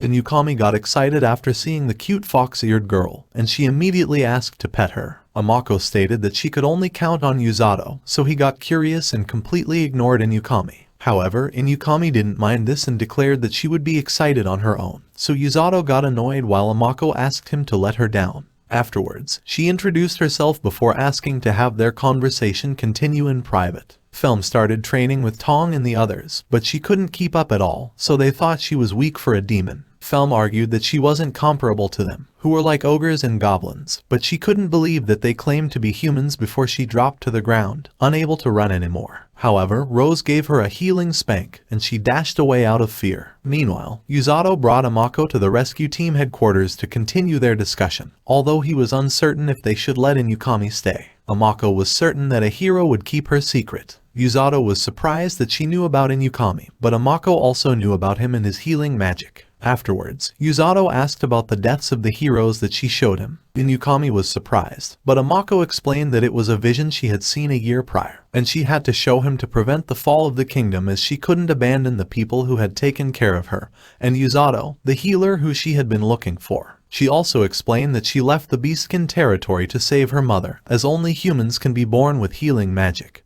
And after failing to find a healer who was willing to help her, she arrived at the Linger Kingdom. Usato was curious why she hadn't asked Orgo or Yururu, so Amako explained that she needed a healer who could fight while she hadn't approached Rose, as she had visions of her rejecting, doubting what she would say. Although Usato was the only one left, the first time she saw him, she knew that he was the kind of person who would help, and that was also why she showed him the future. Afterwards, she pleaded for Usato to come with her to the Beastkin territory to save her mother. Inukami thought it would be difficult with Usato's importance to the kingdom. Amako knew it as well, but Usato realized that there was a way, as he could travel to the Beastkin territory during their journey to deliver missives, although he had to inform both Rose and the king first, so he asked Amako to wait for a bit. But before leaving, he asked Amako to just scream for help if she felt threatened by Inukami. Rose was surprised that Amako was an oracle of time, but she immediately decided to notify the king. Usato didn't know it was that big of a deal, so Rose explained that oracles of time are responsible for warning the Beastkin of future calamities, and having one in their kingdom could lead to a war against them. However, it also meant that Usato's wish to visit the Beastkin territory could also be granted. Amako could tell what Usato was about to say just by staring at his eyes, so Inukami felt jealous.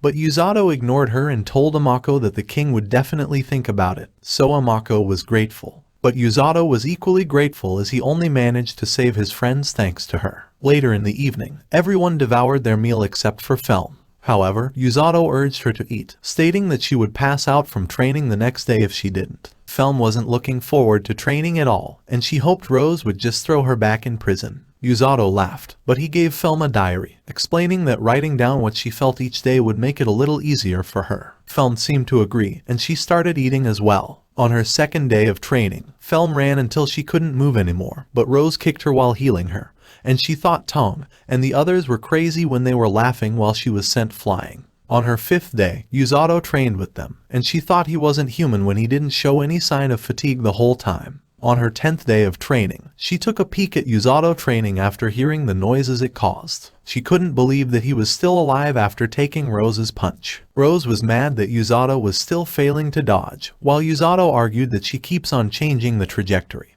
But Rose told him to save the big talk after successfully dodging her punch. They gave it another try, and Felm was surprised when Rose suddenly vanished, but she was amazed when Usato dodged Rose's punch that she couldn't even see at all. However, Rose gave him a kick after seeing that he had left his guard down. Felm asked if he was fine, but Usato got up to celebrate like nothing had happened. Rose was satisfied, and she let Usato return to his regular training before ordering Felm to train under Usato, and she nodded non-stop in fear. Usato called Rose a monster. Felm agreed, but she thought Usato was turning into a monster himself. Afterwards, Usato asked for Felm's name, although he thought it was a bit late. She replied that it was Felm, although not many call her that, and while she was blushing, Usato replied like it was no big deal, and he started playing with Blurin. She was upset that he didn't even call her name once, but all she could do was run away in frustration. Rose asked why Felm wasn't present for dinner, so Usato explained that she had passed out during the training, but she went to sleep after getting healed. Rose was pissed, but she asked Usato to bring Felm her meal. Gerd and the others started teasing Usato because of this, calling him unhuman-like. Usato refuted that he was still more human compared to Rose, so Rose immediately threw a spoon that cut Usato's cheeks before piercing the wall. Usato admitted he had said too much out of fear, and everyone else admitted their wrongs as well. But Usato was afraid for his life when Rose called his name. While sneaking to get some food, Felm heard about Usato's journey to deliver the missives and that the king had made a decision about his request. The next day, Felm packed her things and left the rescue squad's headquarters. Meanwhile, Usato brought Amako with him to meet the king. The king thanked Amako for coming before bowing in front of her to express his gratitude for helping save the kingdom. He also declared that he would assist her as best as he could, so he granted Usato's request as he let him visit the Beastkin territory with Amako after delivering the missives in its nearby country. Then she had Welsi discuss the specific details. Welsi explained that Usato would be traveling to 4 countries, Samarial, Luckvist, Myalark, and the Beastkin territory, and although they would travel together within Ukami and Ryusen, they would part ways in Luckvist as only Usato and Amako would travel to the Beastkin territory with 2 knights to avoid suspicions, and she also asked him to pick the knights he would bring. Usato asked Eriku to come with them, and although he chose to guard the gate as he couldn't protect more than one thing at a time, he agreed to come, declaring that he would protect Usato and Amako with his life. Albert was overjoyed to see this, while Welsi asked for the last person Usato wanted to bring, and Usato chose Blurin without a second thought. Meanwhile, Rose caught Felm, who was escaping through the forest. She was so pissed that Felm tried to escape. Although she was aware that Felm heard about Usato's journey to deliver missives, she knew she didn't escape to tell the demon army as she didn't travel that far from the headquarters. Felm asked Rose if she wasn't worried that Usato was traveling far away. She declared that Usato was very similar to her, so he wouldn't die that easily, but she realized that Felm was trying to join Usato's journey out of worry. Felm denied it, saying that she was just sick of the way she was currently living, so Rose was pissed, and she wanted to bring her somewhere. Usato couldn't believe that Felm tried to escape, while Felm asked if he was really leaving. Usato asked if she would miss him, so Felm kicked him while complaining that he was just escaping from their hell training by himself. Usato thought it was really the reason, so Felm kicked him even more, although she stopped when he finally called her name. Afterwards, Rose talked to Usato, aware that he was leaving the next day. He explained to Usato how a lot of people consider healing magic weaker than the other types, and she asked Usato to beat them to a pulp if he ever met one in his journey. Usato thought it was too violent, but Rose stated that it would make them world-wise. Afterwards, she explained to Usato that his journey would definitely affect him. However, she declared that she expects great things from him. Usato was in tears, as he really respected Rose as his teacher and wanted to continue living in this world with her and the people of the kingdom. Orga and Yoru wished Usato well on his journey, while Amako was saddened that she had to leave the old lady who had taken care of her, so Usato declared that he would be by her side. Celia also wished Inukami and Ryusen well before they finally departed. Meanwhile, Rose watched as Usato's carriage left the kingdom. She had brought Felm with her, but she had no idea where they were going. Usato had no idea what their journey would bring, but for better or for worse, he was certain that he had already integrated himself into this current world. Thank you all for watching. Please drop a like if you enjoyed this series as much as I did, and don't forget to subscribe so you won't miss out on any new series recaps coming out on this channel.